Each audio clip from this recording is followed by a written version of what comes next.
This video is brought to you by MoviePalette.com.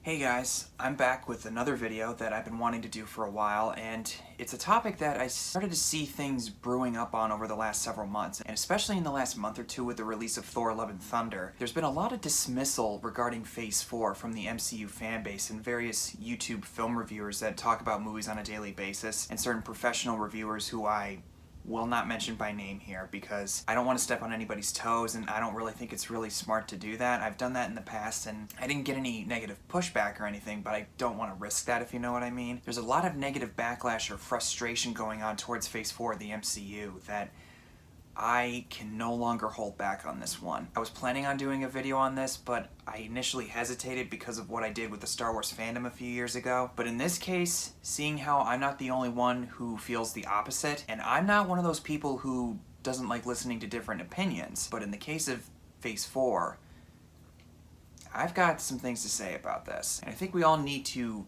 stop and keep in mind certain things that we might not have actually considered before, but we might actually have in regards to the previous phases of the MCU. Without further ado, let's get into the topic. Now, obviously, this is not the first time that the MCU has been accused of doing certain things or has been criticized by various people, but in the last couple of years, I've noticed that a lot more have come out in regards to poking at it, saying that it's ruining cinema, that it's not real cinema. I mean, i.e. Martin Scorsese, who I have a lot of respect for as a filmmaker. I don't want to sound like I'm trashing him in any sense of the word. And other filmmakers like Denis Villeneuve have said very similar comments about the MCU. And as a result, a lot of people on the film Twitter side, if you know what that means, pride themselves on being film connoisseurs and saying that this isn't real cinema. Now that the MCU has peaked after Endgame, it should just go away and die and let real films come back. They didn't actually say that, I'm just saying that for effect, but that's basically the gist of what they're saying, at least from what I can tell. Certain points that I'm going to go into, such as oversaturation, lack of interconnectivity, the formula wearing thin, overuse of humor, it's kind of new, but at the same time not really new since those complaints have been thrown at the MCU in the past. But the first one,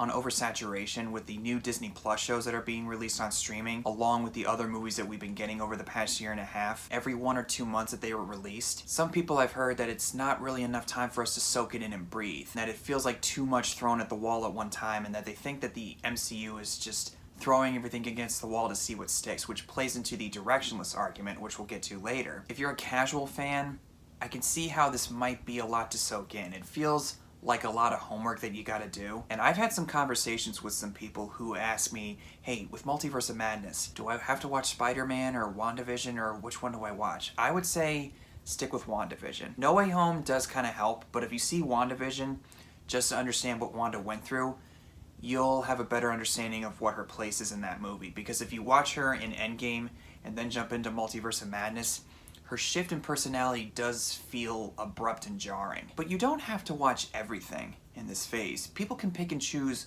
what they want to watch. It does help if you know the big picture and where certain things lead into the upcoming Avengers film, just like with the previous phases in the Infinity Saga. In order to see how Thor came into the picture of the Avengers and Captain America and Iron Man, it helps if you saw their origin stories. My dad had a similar experience when he watched Infinity War a couple years ago for the first time. He's not really into the movies. I mean, he is to a certain degree, but he didn't watch Doctor Strange, he didn't watch Guardians, he didn't watch Thor Ragnarok. So by the time he watched Infinity War, he had no clue who half of the people were. And he was asking me questions, and I was trying to explain to him as best as I could, and he didn't understand why the Avengers were split up. And I said, you need to see Civil War in order to understand what happened. In the case of that, key films are crucial. With Phase 4, at this point, it's hard to say. Now, mind you, as of this recording, I have yet to watch Ms. Marvel. I was so busy with the Kenobi series that I didn't really have enough time to put my energy into another show, especially with the backlash from the Star Wars fanbase, which, don't get me started on that. But at some point in the near future, I am going to give it a watch, so don't you worry. But if you're a casual fan, I could easily understand why this might feel like a little too much to keep up with. And maybe the requiring of watching streaming shows may or may not have been the smartest idea, but if you watch those in light of the other movies that will come out, it'll certainly help make the experience feel a lot more richer. The new Captain America movie that's coming out at some point in the next couple years, the New World Order as the subtitle is called. Falcon and Winter Soldier may not be a required watch, considering at the end of Endgame, Cap hands the shield to Sam Wilson, so we all know he becomes the new Captain America. But it does help if you see Falcon and Winter Soldier, how he navigates that journey to where he accepts the mantle. It's more like a take it or leave it entry, but It has a lot of good things to say about where America's at right now in regards to the history of its racism, especially with the super soldier formula. If you want to know my full thoughts, you can watch my review on the show, and I actually thought it was a really good show. Some of the ways it concluded, though, might have been a little bit abrupt for me, and I think it could have benefited from like being 9 episodes instead of 6, and that's something that kind of drives me crazy with these shows as of late on Plus. They're too short, and I feel like they need to be at least 10 episodes long, or 9 episodes, kind of like what WandaVision was. But thankfully it sounds like they're starting to veer in that direction with the new Daredevil series being 18 episodes long. And the fact that Daredevil's coming back, excited doesn't quite cover it. As far as all these shows and films being released over the course of a year and a half, it does feel like there's a lot to soak in, but there's 2 things that you gotta consider in this case. A, the pandemic didn't really help the situation, and B, the Multiverse Saga requires a lot more puzzle pieces. The Infinity Saga, when you look at it in the whole context of all the movies that came out, from beginning to end, it does feel more like a self-contained universe, even though it was very diverse, with the Guardians, Ant-Man, Iron Man, Thor, and Captain America. Very different sides of the Marvel Universe it was able to showcase. And with Doctor Strange coming in and introduced the idea of the multiverse, and now we're starting to see that unfold as the movies have gone on. This is not the same saga as the Infinity Saga. This is the Multiverse Saga, and what we're seeing with these new shows and characters, this is the new generation of the MCU. How are they going to all tie together in Kang's Dynasty or Secret Wars? I don't know. We just got to see what they do with Phase 5. And the rest of Phase 4. The multiverse is so massive. So many different universes are included along with this one. You're gonna need a lot more puzzle pieces to fill in, and it does take a lot more time to fill in the pieces. And that plays into the patience card that I'm seeing a lot of people have. They're getting really impatient with where this is going. You gotta be patient and let things play out as they are. Yeah, obviously, we wanna know where the answers are gonna come in, and where they're gonna be, and what they're gonna be. But sometimes, it's not about the destination. The journey itself can be just as fun, if not more fun, because there's an element of excitement in the unknown. Especially with the shows on Plus, they're extended origin stories of sorts. They take their time to develop these characters to where they can go into the next Avengers movie, and by the time we get there, we're already invested in them. The same thing happened with Phase 1 with Iron Man, Thor, and Captain America. And even with Phase 2, as Captain America continued to evolve. Iron Man, the same thing. Thor, similar. And by the time each team-up came in, we were already invested and ready to see them go into the action. If it requires more time, it's going to require more time for the pieces to be put into place. I mean, do you really expect it to be as small and contained as the Infinity Saga? I didn't. And with the pandemic not really helping the situation, the release dates unfortunately did get flipped around. I believe that Moon Knight was supposed to come out last, but then they switched it around because of certain things, and I don't know what. Every studio in Hollywood suffered from the pandemic. Trying to figure out how do they get people back into those dark rooms again when they're so close together. And there's some people that are not gonna go back to the movies because they don't feel comfortable in a big crowd. I don't blame anybody for feeling that way. But with everything being constantly shifted or pushed back or delayed, it does feel like we're really still stuck in this time loop of everything being so stretched out that it doesn't really feel like we're getting anywhere. And it can also, I guess, explain why some of the CGI and some of the recent releases like Thor Love and Thunder especially don't look particularly that amazing. And some of the VFX artists have come out and said that they felt really rushed and that they didn't have enough time to get the polishing done because Marvel, I guess, was trying to get the release date out as quickly as they could because they needed to make that money after what they lost from COVID. I can't necessarily blame them, even though it does come off as a little too harsh on Marvel's part to force them out like that. With Phase 5 and 6, we might see much better polished effects, because by then we'll be back into somewhat more of a normal state of mind with the movie-going business. Could be totally wrong on that front, but that's my prediction at least. As we go further and further into this new decade, I think things are going to settle down gradually over time and people will start to say, okay, this feels more like what we had before. And back to the saturation point, a lot of people have said this constantly, especially in 2019. I heard some people say, in light of the Joker, the comic book movie genre has oversaturated the movie landscape and that the Joker was a breath of fresh air and a knock against Avengers Endgame. That's not really fair in my book, because to compare something like the Joker to Endgame, they're not comparable. They're completely different movies. And that's a similar thing I saw with people say in regards to the Batman. There were so many reviews that I was watching that had to throw in some jab against the MCU in a way to praise the Batman. To say that it puts the MCU to shame because it's an actual movie, you make that argument in my book, you lose all your credibility with me. That might sound harsh, but I can't take you seriously. And to be fair, if you do feel like it's a little too much all at once, that's a totally understandable argument, especially if you're a casual fan. I don't want to sound like I'm putting anybody down, but you can pick and choose what you want to watch from these movies and these shows. You don't have to watch everything. It does help if you know all the pieces of the puzzle, but you don't necessarily have to watch every single piece of entertainment in this franchise to understand what's happening. Now, we'll see what happens with Kang Dynasty and Secret Wars, but if we watch certain key elements of this phase, and maybe similar ones in Phase 5, then I think people will start to get at least the basic gist of what's going on. Watching the rest of the stuff, well, you could kind of pick your poison. Then there's a complaint of how Phase 4 feels very directionless and that there's really no clear-cut path of where this is going. Even before the recent Comic-Con announcements with Kang Dynasty and Secret Wars, I thought that complaint and argument was total BS. Complete BS. We all knew that a big multiversal event was going to happen. I've heard about Secret Wars for a long time, and I think that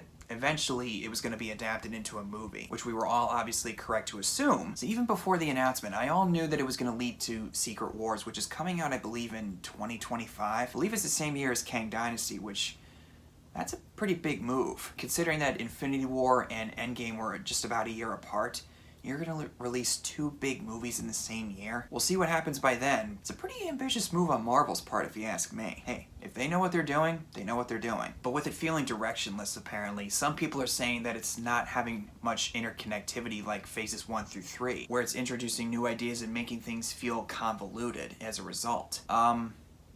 That's kind of what you wanted, though, wasn't it? I mean, you wanted the MCU to break the mold. What have they been doing in Phase 4? They've been breaking the mold. Eternals was very different as far as a typical Marvel movie goes.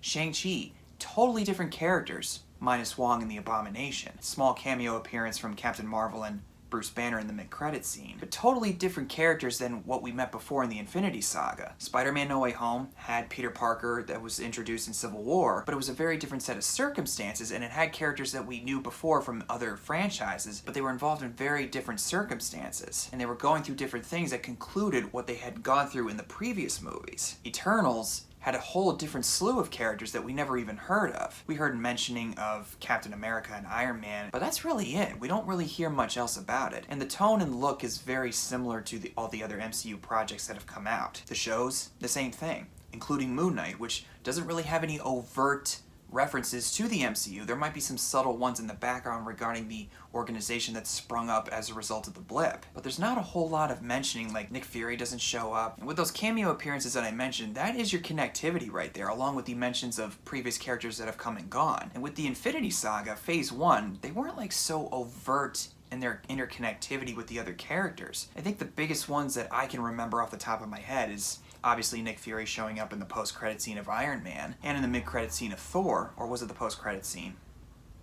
I can't remember exactly. And then Howard Stark in the first Captain America. We all knew that he was Tony Stark's father. Captain America's shield in Iron Man 2 when Tony's creating that new element for his suit. And in the mid-credit scene for the Avengers, the first one, we saw the big tease of Thanos, who eventually would become the big baddie of the Infinity Saga. Phase 1 and Phase 4 in that respect I think are very similar in some respects. They're not so overtly connected to each other, but there are certain things, if you pay attention to the details, that you could tell that they are in the same universe. So I don't really think it's a lack of interconnectivity. And, you know, I've heard so many times people complaining about how there's too much reliance on the interconnectivity of the MCU and it should feel more standalone. What's Phase 4 been doing? It feels more like a film in its own right when it comes to Shang-Chi or Eternals. Some connective tissue sprinkled throughout. That's kind of what you guys wanted, though. And you're saying that there's not enough connectivity. Do you want the interconnectivity or do you not want the interconnectivity? As far as I'm concerned about interconnectivity or not so much, I don't really care exactly how they do it. I've said this before, and I'll continue to say it as many times as I have to. How you do it in execution, that's all that matters to me. When it comes to CGI or visual effects or special effects, practical, story, formulaic, original, interconnectivity in the MCU, I don't care. Just get it right in execution. That's all that people should really worry about. And there are some similar themes that play throughout these shows and movies, as far as the parental figures that the characters have in their lives, or familial figures, I should say. Black Widow with her pseudo-family, if you will, that actually turns out to be her real family in spirit. That is until she meets the Avengers. Shang-Chi with his father. The Eternals with their own kind of family unit that they're able to bond together over by protecting humanity for so long. Spider-Man No Way Home losing his aunt but seeing brothers in the Peter Parker variant. parents, and Moon Knight struggling over the fact that his mother abused him when he was a child. It's not the first time that the MCU has delved into strained relationships between a parent and their child. I mean, anybody remember Tony and Howard Stark? Or even Hope and her father Hank Pym. They were estranged for so long until she found out the truth about her mother. And this is just a continuation of that with a different set of characters, but it's very much in vein of what the MCU has done in the past. And also it touches on new things by explaining people's relationship with God or the afterlife. We saw a glimpse of that in Black Panther when he goes to Limbo or the afterlife for whatever that's called in Wakanda, I don't know. Moon Knight, they delve a little bit deeper into that with the Egyptian mythology, and we see a glimpse of it in the post-credit scene with Thor Love and Thunder. Spoilers for Love and Thunder, but, well, who am I kidding? It's too late. Jane dies from her cancer, and she goes to the Gateway of Valhalla where she meets Heimdall. Whether or not that actually means anything going forward, whether she decides to come back to Earth or stay in Valhalla, it's a nice moment. It's kind of neat to see that she's accepted by the Asgardian or Norse mythology people, if you will. And it shows a different side of the MCU, the afterlife, the spiritual life. As they have proven so many times in the MCU, you can go anywhere in the Marvel Universe. Anywhere. You're never gonna please anybody. I get that, but as far as I'm concerned, I'm not ready to judge Phase 4 just yet because we're still kind of getting to the end of it and we haven't seen Secret Wars or Kang Dynasty yet. So when those films come out, I'll look back on it and decide for myself, and we'll talk about the quality argument later on. But I don't really think that Phase 4 is blowing it necessarily as some people are claiming. This is also a restart of the MCU. It's dealing with the aftermath of Endgame and how the new characters are going to adapt into this new world that has been set up post-blip. Similar to Phase 1, it was the start of a new generation of heroes. Some people are arguing that the formula is starting to wear thin. Thor Love and Thunder is now the breaking point for some people, and that they're actually more excited to see what DC is putting out since they apparently have more variety with their films and that Marvel doesn't really have any variety. Movies like The Batman puts the MCU to shame, along with Peacemaker and Suicide Squad putting the MCU to shame. I've already talked about that earlier with The Batman, and I haven't seen the Suicide Squad sequel or the Peacemaker movie, largely because I didn't have any interest in them, but I feel like I kind of have to at this point just to see what the big deal is. I said it in one of my previous videos, I was going through a tough time in 2021 and I just didn't have the energy to go into it. I guess now maybe I could look back on it and see what it's like. The DCEU is still trying to pick itself back up again. If the Batgirl cancellation is any indication, I don't think DC is really getting themselves together, and it goes back to the directionless argument that I was talking about. People say that Marvel is directionless and they're blowing it and they have no plan. Yeah, okay. 2 words. Justice League. What else do I have to say? Now, I'm not someone who wants DC to fail. I want to see them succeed, and I've liked some of their movies that they've put out. DCEU is a failed experiment at this point, so there's really no point in continuing it, or at least trying to. I think DC, what they do best is that they do better with their standalones, like the Joker, like the Batman, knowing that it's gonna get a lot of talk and a lot of attraction from people because even though Batman, you could say, has definitely lost some of his value in regards to money making over time, he's still a really famous character in pop culture and people will obviously go see whatever movie or show is put out about him. And even though the Batman didn't make $1 billion at the box office, I think a lot of that was due to the new cinematic landscape that we're living in the post-COVID era, where now streaming has become more of a popular thing. It made over $700 million worldwide, with the word of mouth going around about it with the critical praise from the critics and the audiences, and they've already confirmed a sequel to be coming out. Odds are it's gonna stick around. So I would not be surprised if they continue to expand on it. And if they somehow cancel it, that would be a huge, huge mistake. I don't think Warner Brothers is that stupid, but knock on wood. You never know, especially in light of the Batgirl cancellation. But if they trust Matt Reeves enough to continue his vision, I think we should be okay on that front. As far as Ezra Miller and The Flash, I don't want to go into that right now. We'll save that for later. But as far as DC being more director-driven and having more variety, I think history would tell you otherwise. Zack Snyder definitely had his own vision in the beginning with Man of Steel and Batman v Superman, but Batman v Superman was heavily cut to the bone. Why else would they release the ultimate cut several months after the release in theaters? Suicide Squad is another example. If you watch the movie, it is so jumbled and so messy that you could tell that they pulled out stuff on the cutting room floor and it doesn't feel cohesive enough to tell a compelling story. Wonder Woman is a great exception in my book because they actually trusted Patty Jenkins to do what she does best. Even though I don't entirely love the sequel, I still think that she's a good choice for Wonder Woman from behind the camera. And the Justice League, or Justice League if you want to call it that, more director-driven. No chance in hell. Solo projects like the Joker or the Batman, obviously, they have good rapport with those filmmakers, and they have enough pushback from the filmmakers to actually say, no, this is what we want to do.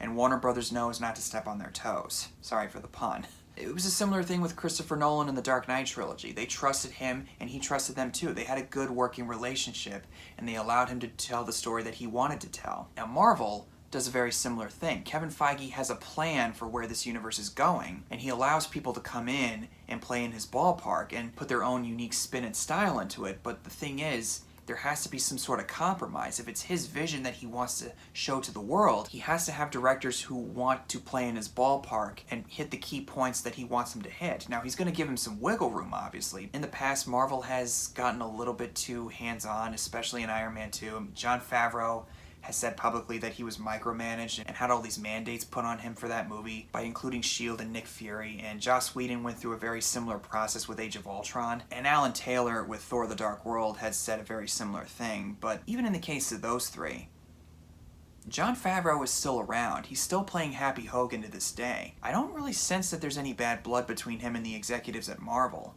And Joss Whedon, as much of a scumbag as he is in real life, apparently, but you don't really hear him campaigning against Marvel Studios. And some actors that have come and gone over the years, like Terrence Howard or Edward Norton. Natalie Portman came back as Jane, the new Thor. If they really hated Marvel so much, we would know about it, but we don't really hear anything bad from them. Edgar Wright, who was originally supposed to do Ant-Man, they ultimately decided that what they wanted were completely different, but they still credited his ideas that he had in mind for the movie. There's no bad blood between him and Kevin Feige as far as I can tell, because he's not publicly speaking out about it all the time. If it was, as I said, we would have known by now. As far as the MCU not having any variety, I would actually argue that it does have some variety, particularly in the genres that it encompasses. Captain America deals with a lot of patriotic themes.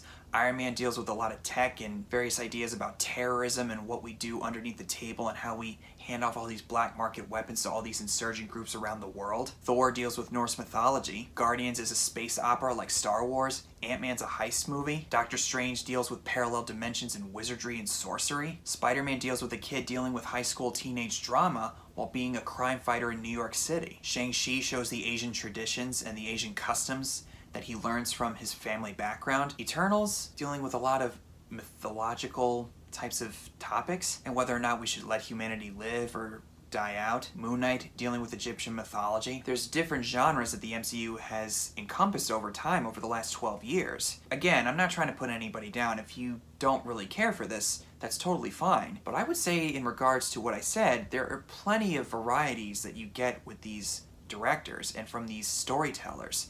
There's all different types of genres that they encompass.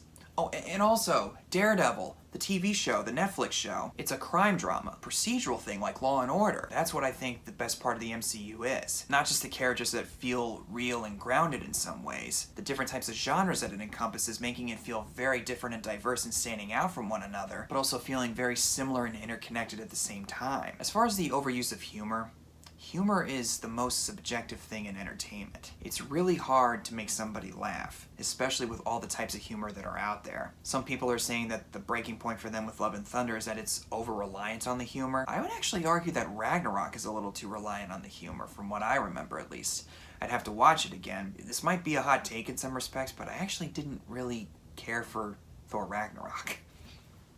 I don't know, just for some reason it didn't really click with me. Once Hulk came into the picture, I thought it picked up the pace a little bit, and seeing how Thor was able to help Bruce get to a better place, I actually thought Love and Thunder was better than Ragnarok in some respects. You can watch my video if you want to know my full thoughts, but I think the first 40 minutes were a lot of explaining and catching up to what was happening with him and Jane, and then after that I thought the movie picked up considerably. I don't really think that the MCU relies too much on the humor. I think in some scenes in certain movies it kinda is unnecessary, especially in Ant-Man, like when Hope and Hank have a genuine moment of reconnecting when he confesses the truth to her about her mother, and then Scott kind of breaks in very awkwardly and it kind of kills the moment.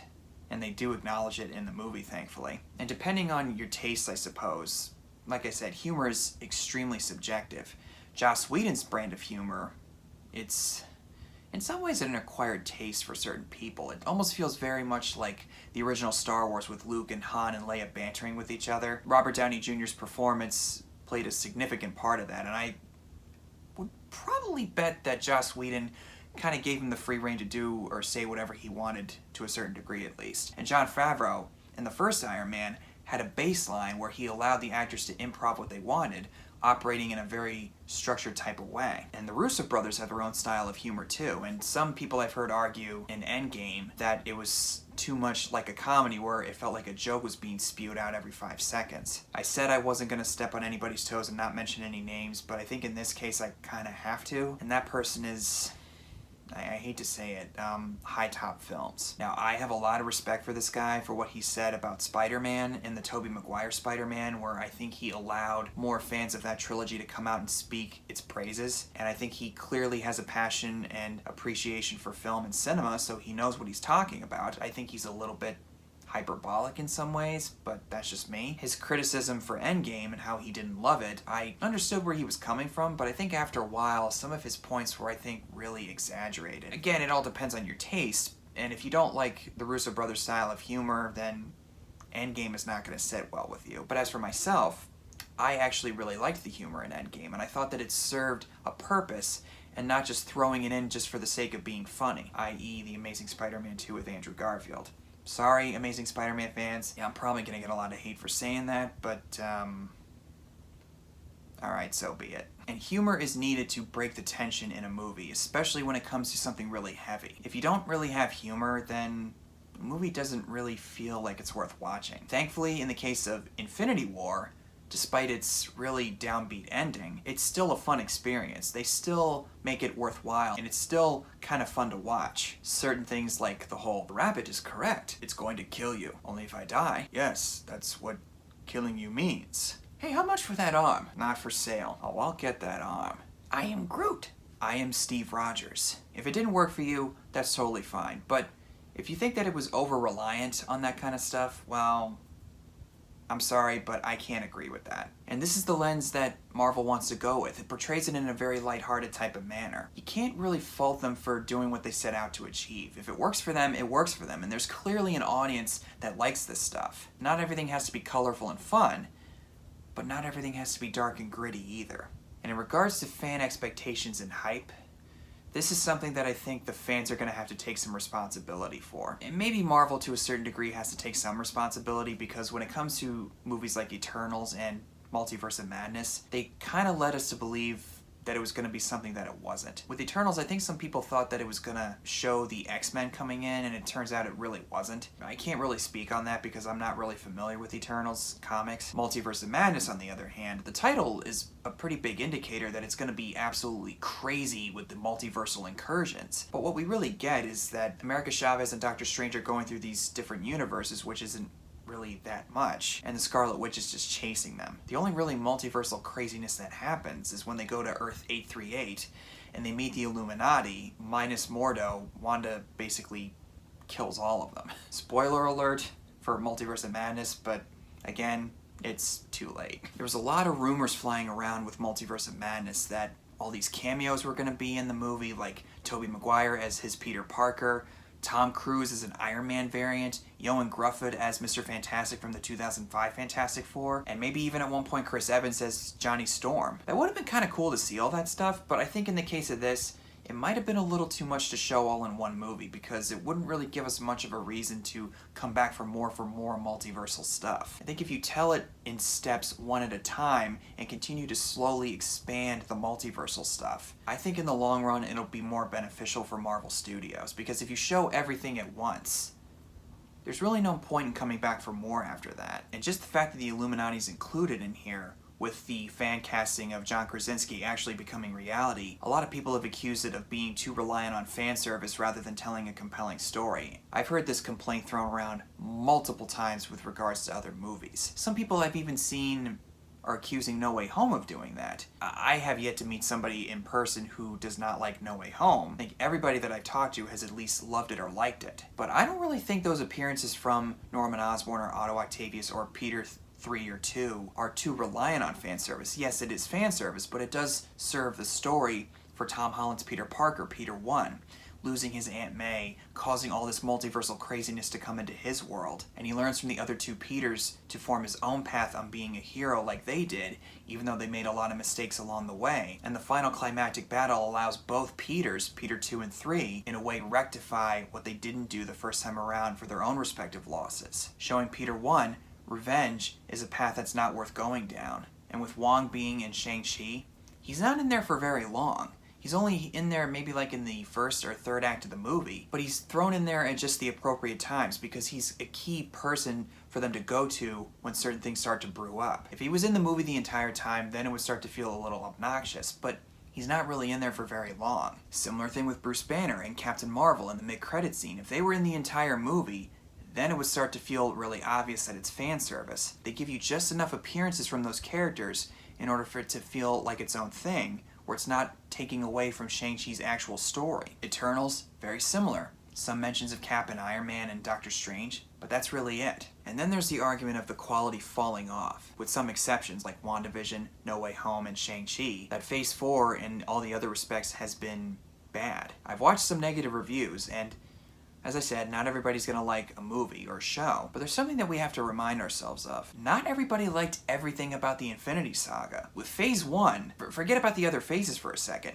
Iron Man 1, universal praise, nearly universal praise. The first Avengers, same thing. Everything else in between, well, it's kinda iffy to say, but I think for the most part, at the very positive level, people were enjoying them. They didn't love them, but they enjoyed them. Captain America didn't receive the greatest reception, but it received an overall positive response. Thor, similar, although not a lot of people loved it. I think it's probably the highest grade that I would say people would give it as a B+, which is not a bad grade. I don't remember people universally falling head over heels in love with those two movies. Incredible Hulk, I haven't really heard too many positive things about that either. There are some good moments in that movie, but overall I didn't really think it was that good to begin with, but that's neither here nor there. Thor: The Dark World, hello, that's not exactly the most memorable either. That's probably my least favorite of the MCU. I praised it all the way back in the day when I reviewed it, but in hindsight, I don't really feel that way anymore. Iron Man 3, not everybody meshed and gelled with that either. There was a lot of divisive reactions over it, especially with the Mandarin twist. Now, having seen Shang-Chi and the Ten Rings, it was able to rectify that in some ways. But even so, when I watched it for the first time when it was released, I knew there was going to be controversy surrounding that reveal. It was a bold move, but at the end of the day, I don't really think it was the smartest thing that they did. Iron Man 2, you can watch my review of it, but really wasn't that great of a movie. It was fine, but it was nowhere near as good as its predecessor. Now, having seen the other movies in regards to what happened with Tony's parents, with the scene where Howard Stark has that hidden message for Tony that you will always be my greatest creation, knowing how it fits in the bigger picture of things, in the grand scheme of things, I think that scene and that movie feels a lot more relevant now, knowing Tony's full arc, and how he was able to further progress in becoming a key member of S.H.I.E.L.D. and recruiting all the Avengers, creating a new element, Rhodey becoming War Machine, who was a key part of the Avengers team, and the introduction of Black Widow. As a movie itself, it's just fine, but I think it does have its place in the MCU. It's really an interesting selective short-term memory by choice that people are acting like, especially in light of Infinity War and Endgame, that the Infinity Saga was a smack 10 out of 10 across the board. It actually wasn't. I mean, the Infinity Saga ended with a bang, but not every movie in the Infinity Saga was highly praised and received. It wasn't until Phase 2 that we've actually finally started to get some high-quality singular films. Winter Soldier, Guardians of the Galaxy, Civil War, actually it was part Phase 3, but it wasn't until after Phase 1 where the MCU was going through its growing pain phase that it was finally able to stand on its own 2 feet when Winter Soldier came out and people actually were blown away by it, myself included, that it was able to really progress full speed ahead. It might have fallen flat a little bit in some ways with its quality as far as Ant-Man 2, and Guardians Volume 2 was not bad, but it wasn't really that great. If you want to argue which ones are bad or which ones are good, worst I would say is a hard one to pick because the MCU doesn't really have many that are that bad. By Marvel standards, I would say that they're bad, but as movies themselves, I think you could just say at the very least, bland and uninspired. As far as Phase 4 with Eternals, that's divided in half. I thought it was pretty good,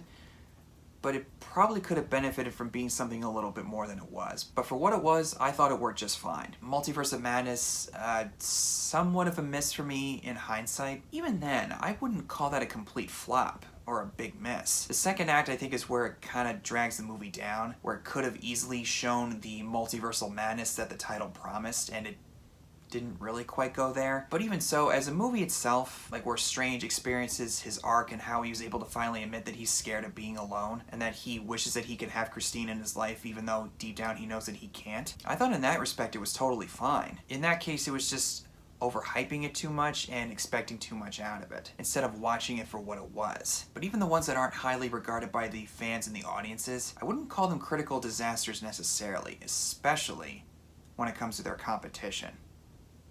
And the fact that you would want to compare Shang-Chi or Eternals or No Way Home to Endgame and Infinity War, that's not comparable. It's, like I said, the Infinity Saga ended with a bang, so of course not everything's going to be a 10 out of 10, especially before those two movies. Thor still had some problems with his series. We didn't start off with Ragnarok. We started with the first one, then the second one, and then Ragnarok came along and everything with Thor changed and people love him now. And it took a long time for us to get to where we are now, which plays into the patience card. It takes time, guys. It doesn't happen overnight. As for Black Widow, I liked Black Widow personally. I could see why some people didn't care for it, but the biggest problem with that movie was they did it way too late. That was more of an issue of timing rather than quality, because releasing it now that the Infinity Saga's over, just feels more like an afterthought at this point. Okay, sorry about that. My phone ran out of storage and I had to restart it and delete certain things, so I apologize if the angle looked a little different or it looks abrupt in the editing. So anyway, when it comes to the quality of the MCU Phase 4, as far as I'm concerned, I feel like we have more hits than misses. I really like Shang-Chi. Eternals I thought was pretty good. Not great, but I still liked it. No Way Home, I adore beyond all recognition. Check out my review if you want to know my full thoughts. Multiverse of Madness I didn't think was too bad. Somewhat of a miss, but not completely. Thor Love and Thunder I really liked. And when it comes to the shows, Falcon and Winter Soldier I really like. WandaVision was fantastic, as well as Moon Knight. Moon Knight was amazing. Loki was good and had some pretty big implications for the future with the MCU. Marvel's What If was actually a big surprise for me. Miss Marvel I have yet to check out, but don't you worry, it's on my to-watch list. Oh yeah, and I also really liked Hawkeye. And the list is different for everybody, like where you rank them and how you would rate them, but as far as I'm concerned, Marvel is still consistent, and I don't really think they're blowing it necessarily, as opposed to Star Wars. That's a whole different situation entirely. And that goes back to the oversight thing that Kevin Feige has with his overall plan for the MCU, that he should allow the filmmakers to do what they want. If he really let them just run wild and free with whatever they wanted to do, we'd end up with a sequel trilogy situation, or kind of like what they did with the original trilogy, where there wasn't exactly an entirely concrete plan for where the characters were going and where the story was heading. If that were to happen, and somebody just went completely wild and started to do their own ideas that felt very different from what came before, the MCU would not be here right now. And when it comes to the politics that I've heard some people say that the MCU has become too political, I'm not going to get too deep into that here. I'm going to save that for another video, like a part 2 of a video that I did a few years ago. But all I'll say is this: if it really was a political statement, like in the case of Eternals, where they show Phastos with a male partner and it turns out that he's gay, all they would really talk about is that how great they feel that they're the first gay couple in their neighborhood, or how they feel like they're breaking new ground or something. And with Falcon and Winter Soldier, I don't really recall Sam Wilson saying John Walker's a stupid white boy or something, or that Sam Wilson's family looks at Bucky in a very suspicious manner because of his skin color. And in the case with Isaiah, being a super soldier after Captain America went under the ice, obviously he's upset over how the US government treated him, but that's old wounds that he's been burying for a long time. The point I'm trying to make is that if it really were political, then that's all that they would have talked about, or made comments like stupid white boy or stupid straight guy or something. They would have talked about how groundbreaking it was to be the first gay couple in their neighborhood. And as far as I'm concerned, they don't say any of those things in Eternals. They treat it just like a normal family dynamic. If you think that them by simply existing is a political statement, I don't know what to tell you.